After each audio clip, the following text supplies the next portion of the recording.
Alhamdulillah suasana di dalam Masjid Agung Jawa Tengah berkumandang azan awal sebelum khatib. Mari kita ikuti, mudah-mudahan ada keberkahan di saat ini.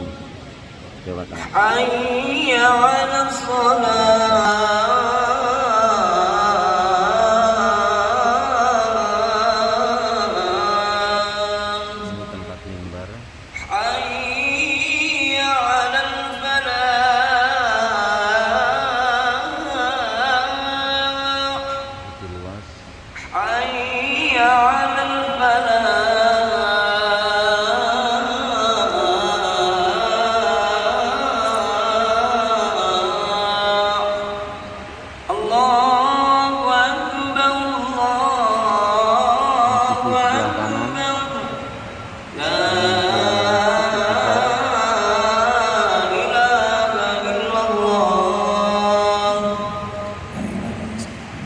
di Masjid Agung Jawa Tengah.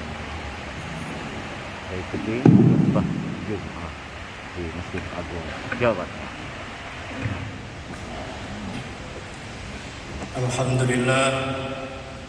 Alhamdulillah wa syukurulillah ala ni'amillah. Asyhadu an la ilaha illallah wahdahu la syarika lah wa asyhadu anna sayyidina Muhammadan abduhu wa rasuluhu la nabiyya wa la rasula ba'da. Allahumma salli wa sallim wa barik ala sayyidina Muhammadin wa ala alihi salata ahli samawati wal ardi alaihi wa ajiz ya rabbi lutfakal khafiyya fi amrina bi rahmatika arhamar rahimin amma ba'du. Ayuhan nas usikum wa nafsi bitaqwallah. Kama qala ta'ala a'udzu billahi minasyaitonir rajim. Ya ayyuhalladzina amanu taqullaha haqqa tuqatih wa la tamutunna illa wa antum muslimun. Wa qala aidan fattaqullaha mastata'tum wasma'u wa ati'u wa anfiqu khairan li anfusikum wa may yuqa shuhha nafsihi fa ulaika humul muflihun. Sadaqallahul azim. Kaum muslimin jamaah yang dirahmati Allah, sebagai khatib saya berwasiat pada diri saya dan pada jamaah sekalian, marilah kita selalu berusaha meningkatkan iman dan takwa kita kepada Allah Subhanahu wa taala. Karena iman seorang mukmin yazid wa yanqus, kadang bertambah, kadang berkurang. Hanya iman malaikatlah la yazid wa la yanqus. Iman malaikat tidak bertambah, tidak berkurang. Iman anbiya yazid wa la yanqus, bertambah dan tidak berkurang. Tapi sekali lagi iman orang beriman senantiasa bertambah dan berkurang. Bertambah apabila dengan amalan taat, iman bisa berkurang apabila melakukan maksiat.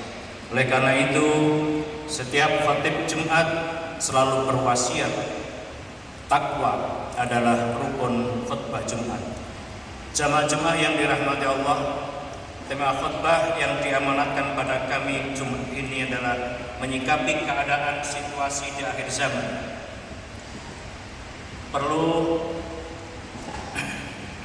kita ketahui bahwa akhir zaman adalah hari akhir, merupakan hari penutup dari kehidupan di dunia. Dan mengimani hari akhir atau hari kiamat merupakan rukun iman kelima. Al-imanu an tu'mina billahi wa malaikatihi wa kutubihi wa rusulihi wal yawmil akhir wa qadri khairihi wa syarrihi. Dan Nabi Muhammad sendiri berdasarkan nas kitab Taurat yang berada di dalam dibai, disebutkan bahwa Nabi Muhammad adalah Nabi akhir zaman, sebagaimana fihi nabiyyul akhir zaman mauliduhu bi Makkah wa hijratuhu bil Madinah wa sultanuhu bis Syam. Nabi Muhammad sebagai Nabi akhir zaman, maka kemudian beliau bersabda dalam hadis riwayat Imam Muslim yang artinya bahwa dari Hudzaifah bin Asid Al-Ghifari berkata, Rasulullah sallallahu alaihi wasallam menghampiri kami saat kami tengah membicarakan sesuatu, Kemudian Nabi bertanya, apa yang kalian bicarakan? Kemudian kami menjawab, kami membicarakan kiamat ya Rasulullah. Kemudian Nabi bersabda, kiamat tidaklah terjadi.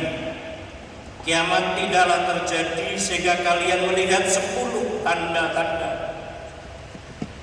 Sehingga kalian melihat 10 tanda-tanda sebelumnya.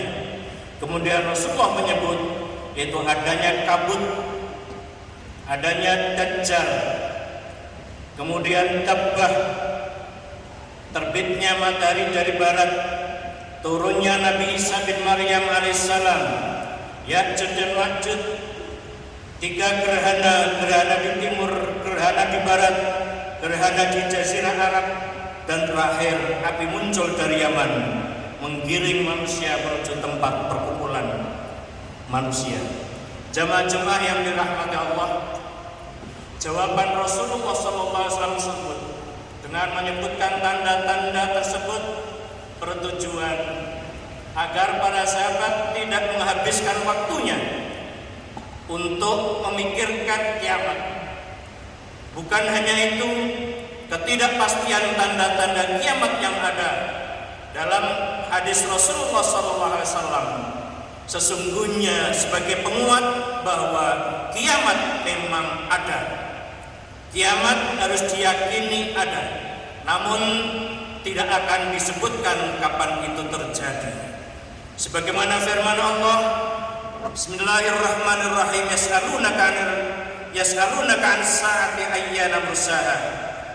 Qul innama 'ilmuha 'inda rabbi la yujalliha li waqtiha illa hu.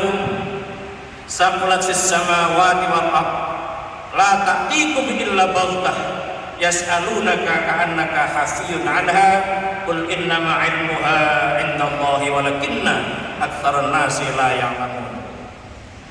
Mereka bertanya kepadamu tentang kiamat, kapan terjadinya? Katakanlah, sesungguhnya pengetahuan tentang kiamat itu adalah ada pada sisi Tuhanku. Tidak seorang pun yang dapat menjelaskan waktu datangnya kiamat selain Allah Subhanahu wa ta'ala. Kiamat itu amat berat huru-haranya bagi makhluk, baik di langit maupun di bumi. Kiamat itu tidak akan datang kepadamu melainkan tiba-tiba. Maka kemudian mereka bertanya kepadamu seakan-akan kamu benar-benar mengetahuinya. Katakanlah, sesungguhnya pengetahuan tentang hari kiamat adalah hanya di sisi Allah Subhanahu wa ta'ala, tetapi kebanyakan manusia tidak mengetahui. Quran surat Al-A'raf 187. Kemudian tanda-tanda kiamat yang sudah banyak terjadi selain yang disebutkan tadi, antara dalam hadis Nabi bahwa tanda kiamat yang pertama diutusnya Nabi kita Muhammad sallallahu alaihi wasallam, wafatnya Nabi kita Muhammad sallallahu alaihi wasallam, penaklukan Baitul Maqdis sekalipun pada tahun 16 Hijriah, mewabahnya taun, berlimpahnya harta hingga tidak ada yang menerima sedekah, munculnya beragam fitnah, banyaknya nabi palsu, tersebarnya stabilitas keamanan, fenomena api Hijaz, peperangan dengan bangsa Turki, peperangan dengan bangsa Ajam, hilangnya amanah, diangkatnya ilmu dan wafatnya para ulama, dan lain-lain banyak sekali sebagai tanda akan datangnya hari kiamat. Maka itu semua telah banyak terjadi, termasuk banyaknya pembunuhan, berlomba-lomba meninggikan bangunan, kemudian kebohongan, kemusyrikan, orang bergaya muda dan sebagainya. Semua itu telah terjadi. Terus kemudian bagaimana cara mensikapi situasi di akhir zaman ini? Tentu kita perlu mencari jawaban-jawaban antara lain. Jawaban dari Syekh Zainuddin bin Ali bin Ahmad Al-Malibari, kakek dari Zainuddin bin Abdul Aziz bin Zainuddin Al-Malibari, penulis kitab Fathul Mu'in, menulis kitab Nadham Hidayatul Atqiya ila Thariqil Auliya, yang kemudian disarai oleh Kiai Soleh Darat. menjelaskan tentang 9 wasiat aulia Allah. 9 wasiat aulia Allah kepada kita. Yang pertama adalah taubat. Yang kedua adalah qanaah.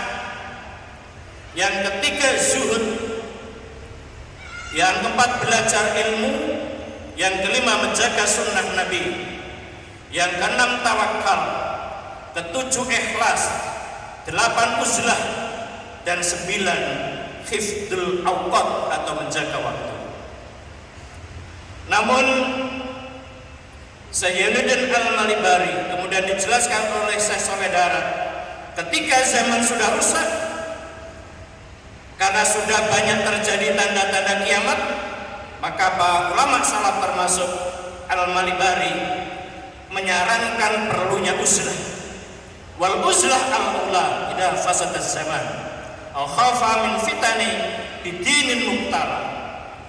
Uzlah atau mengasingkan diri dari manusia adalah lebih utama ketika zaman sudah rusak karena banyaknya kemungkaran atau karena takut fitnah zaman yang sangat merusak agama.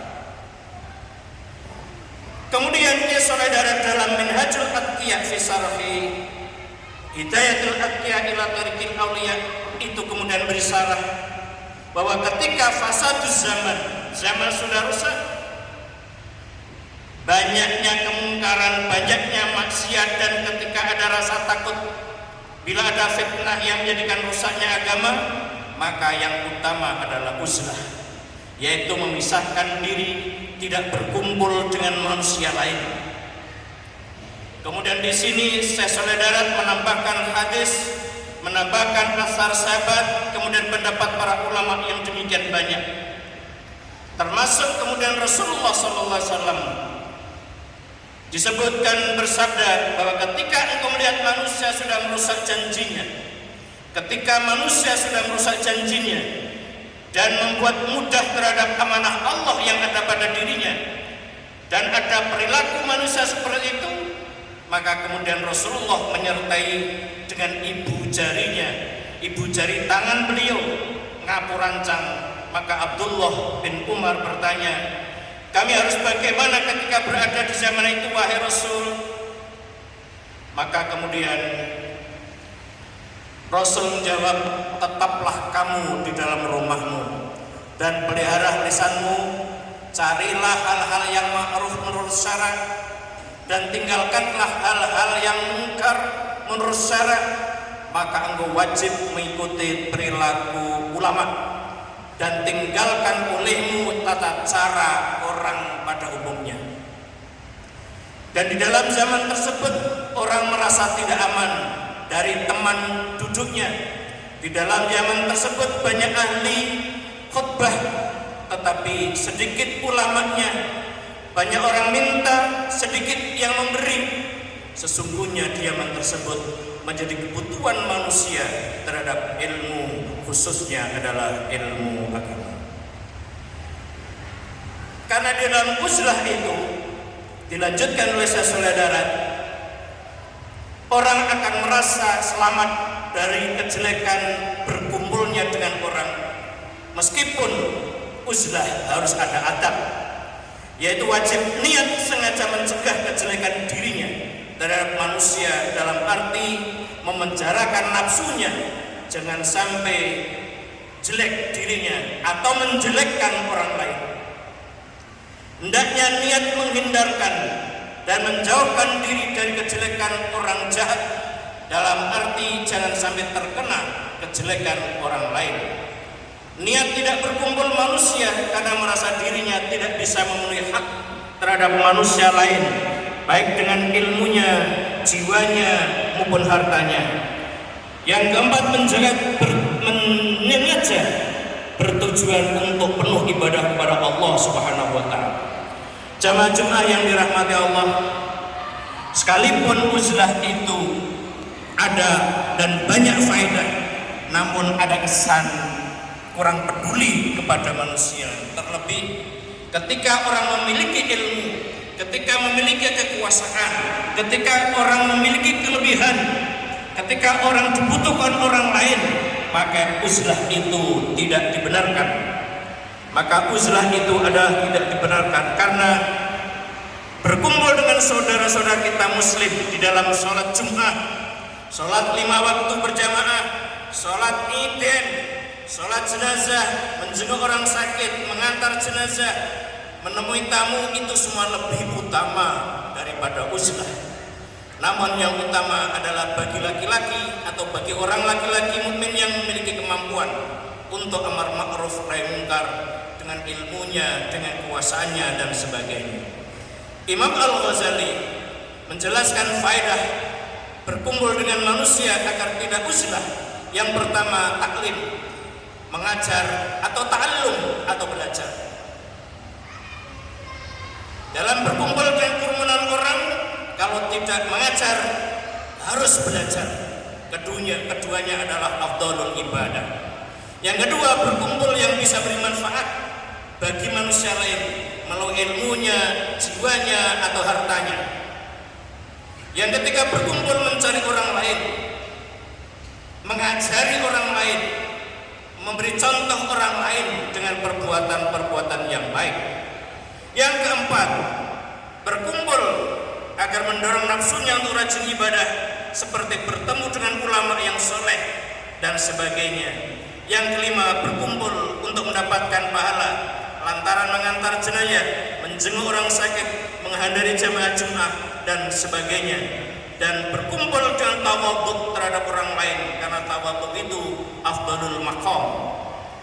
Dan yang ketujuh, berkumpul untuk eksperimen ilmu dan perbuatannya. Jamaah Jumat yang dirahmati Allah, ketika jarang orang yang bisa terhindar dari dosa besar, ketika orang sulit terhindar dari dosa besar, sebaiknya engkau berpikir dan memperhatikan hal-hal yang bisa beri manfaat bagi dirimu sendiri dengan menggunakan akal yang sempurna. Jangan engkau mengikuti kemauan umumnya manusia yang mengajak masuk neraka. Semoga Allah Subhanahu wa taala senantiasa melindungi kita, iman keluarga kita dan bangsa kita dari fitnah zaman ini, dan Allah memberi keselamatan kita dunia dan akhirat. Amin Allahumma amin. Bismillahirrahmanirrahim. Ya ayyuhalladzina amanu sabiru wasabiru warabitu wattaqullaha la'allakum tuflihun.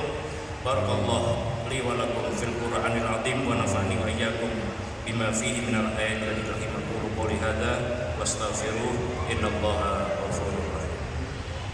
Allahumma salli wa sallim wa zid wa 'alim wa tafaddal wa barik bi jalalika wa kamalika 'ala sayyidil 'ibadik wa asyrafil ibadika sayyidina wa maulana Muhammad wa 'ala alihi wa sahbihi wa sallim. ورضي الله تبارك وتعالى عن كل صحابة رسول الله أجمعين.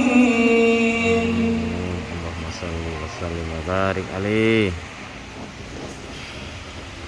Alhamdulillah ala ihsanihi wa syukrulillah ala taufiqihi wa hidayatihi. Asyhadu an la ilaha illallah wahdahu la syarika lahu fi wahdatihi. وأشهد أن سيدنا محمدا عبده ورسوله الداعي إلى رضوانه. اللهم صل وسلم على سيدنا محمد وعلى آل سيدنا محمد كل تاء وتواء وبارك وسلم عليه وعليهم كثيرا وعلينا بها الدواء وشفاء للإندونيسيين من كورونا برحمتك يا أرحم الراحمين وسلم تسليما كثيرا. أما بعد فيا أيها الناس اتقوا الله فيما أمر وانتهوا عما نهى واعلموا ان الله امركم بامر بدا فيه بنفسه وسنى بملائكته بالقدس وقال تعالى ان الله وملائكته يصلون على النبي يا ايها الذين امنوا صلوا عليه وسلموا تسليما. اللهم صل وسلم وبارك على سيدنا محمد وعلى اله واصحابه والتابعين وتابع التابعين لهم باحسان الى يوم الدين وارض عنا وارحمنا معهم برحمتك يا ارحم الراحمين. اللهم اغفر للمسلمين والمسلمات والمؤمنين والمؤمنات الاحياء منهم والاموات. اللهم ادفع عنا البلاء والوباء والزلزال والزلازل وسوء الفتنه والمحن ما ظهر منها وما بطن عن بلدنا اندونيسيا خاصه وسائر بلدان المسلمين عامة وسلمنا من الوباء كورونا برحمتك إنك على كل شيء قدير. Amin. اللهم بارك لنا في عمرنا وبارك لنا في علمنا وبارك لنا في رزقنا وبارك لنا في أولادنا وذرياتنا وبارك لنا في زماننا برحمتك يا أرحم الراحمين. اللهم ربنا آتنا من لدنك رحمة وهيئ لنا من أمرنا رشدا. اللهم لك الحمد وإليك المشتكى وأنت المستعان وأنت المستعان وعليك التكلان وعليك الإجابة وإليك المصير. يا كافي المهمات اكفنا في أسرتنا إلى مآربنا وحصل مرادنا ومرامنا برحمتك يا أرحم الراحمين. ربنا آتنا في الدنيا حسنة وفي الآخرة حسنة وقنا عذاب النار. صلى الله على سيدنا محمد والحمد لله رب العالمين. عباد الله إن الله يأمر بالعدل والإحسان وإيتاء ذي القربى وينهى عن الفحشاء والمنكر والبغي يعظكم لعلكم تذكرون ولذكر الله أكبر. الله أكبر.